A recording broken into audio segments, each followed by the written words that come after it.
Découvrez nos techniques de stimulation prénatale. Les techniques de stimulation prénatale vous permettent de rester en contact avec votre bébé dans l'utérus et d'éveiller vos sens. Il n'y a aucune preuve scientifique qu'elles stimulent l'intelligence ou l'apprentissage. Chaque femme enceinte passe de nombreuses minutes de sa grossesse à caresser son abdomen, essayant de déchiffrer si elle touche le pied, le coude ou le genou de son bébé. C'est la première et la plus intuitive technique de stimulation prénatale que chaque femme puisse faire. Il n'existe aucune preuve scientifique indiquant que la stimulation prénatale affecte l'intelligence ou la capacité d'apprentissage du bébé en développement. Cependant, en réalité, les techniques de stimulation prénatale sont des exercices qui peuvent être très agréables pour la mère. Elles constituent par ailleurs un moyen de renforcer le lien avec le bébé.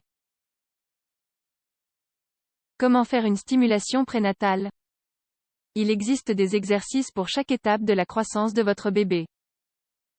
Pour suivre l'une de ces techniques, la chose la plus importante à retenir est de ne pas en faire une obsession.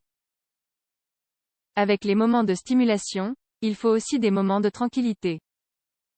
Le fœtus à l'intérieur de l'utérus dort également, et comme nous ne savons pas quand c'est le cas, puisque c'est un environnement fondamentalement sombre, il est préférable de ne pas abuser et de ne pas faire une stimulation excessive.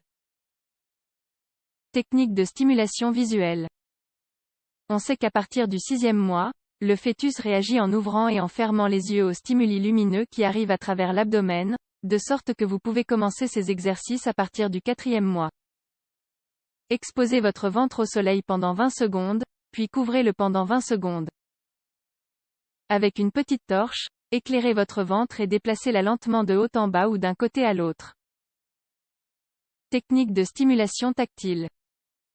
Une pression sur l'abdomen génère des vibrations qui sont transmises par le liquide amniotique et votre bébé les ressent à travers sa peau.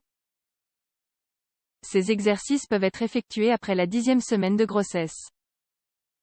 Si vous avez connu des douleurs abdominales antérieures, un avortement spontané ou un accouchement prématuré, il est préférable de ne pas faire ces exercices.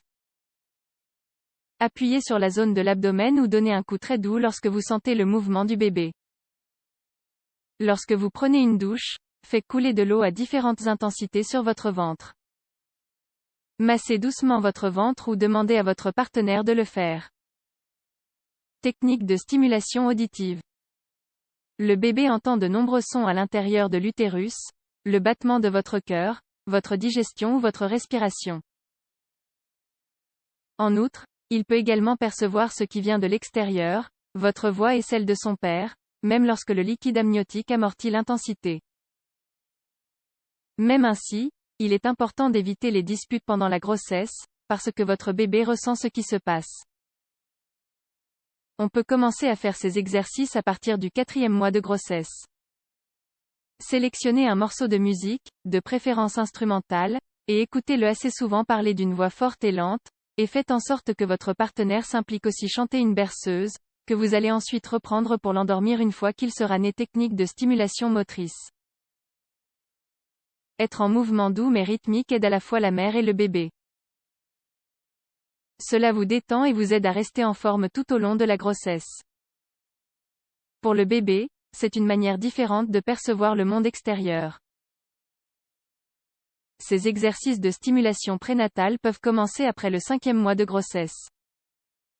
Si vous les faites avant, vous devez avoir le consentement de votre médecin, car si vous présentez ou avez présenté un risque d'avortement spontané, ce n'est pas conseillé. Dansez doucement, seul ou avec votre partenaire. Marchez régulièrement. Pratiquez le yoga ou du pilate prénatal. Technique de stimulation mentale. Se concentrer sur ce que chaque centimètre du corps ressent aide à libérer le stress et la tension. Le balayage corporel est une technique simple, même si cela prend du temps à être maîtrisé. Vous pouvez le faire à tout moment et n'importe où. Allongée ou assise, selon ce qui est le plus facile selon le volume de votre abdomen. Commencez par ce que vous ressentez dans les orteils d'un pied, et concentrez votre respiration et votre attention sur ce sentiment. Ainsi, voyagez du pied, de la cheville, du mollet, du genou, de la cuisse et à la hanche. Allez à l'autre pied. Après le retour au bassin, continuez avec le dos, le ventre, la poitrine, les épaules, les bras, les mains, le cou et la tête. Prenez conscience de chaque sensation. Si vous sentez que votre esprit vagabonde trop, prenez-en conscience et concentrez-vous sur votre respiration. Il faut du temps pour se concentrer sur votre corps, mais une fois que vous l'aurez fait, vous apprécierez davantage le processus que votre corps éprouve pendant la grossesse et la présence de votre bébé à l'intérieur de vous. Dernière considération. Votre bébé a développé ses sens pendant le 3e mois, donc ces exercices sont idéaux pour les 2e et 3e trimestres de la grossesse, lorsque les premiers mois sont déjà passés. Il est conseillé de réaliser ces exercices à raison de quelques séances hebdomadaires. Il est important de ne pas en faire une obsession. Profitez de l'occasion de communiquer avec votre bébé. Si votre partenaire peut s'impliquer, c'est encore mieux. Sinon, vous pouvez également faire participer un autre membre de la famille qui vous soutiendra dans l'accouchement et les soins à apporter au nouveau-né. Et, bien sûr, si vous avez des doutes, n'oubliez pas de consulter le médecin qui suit votre grossesse.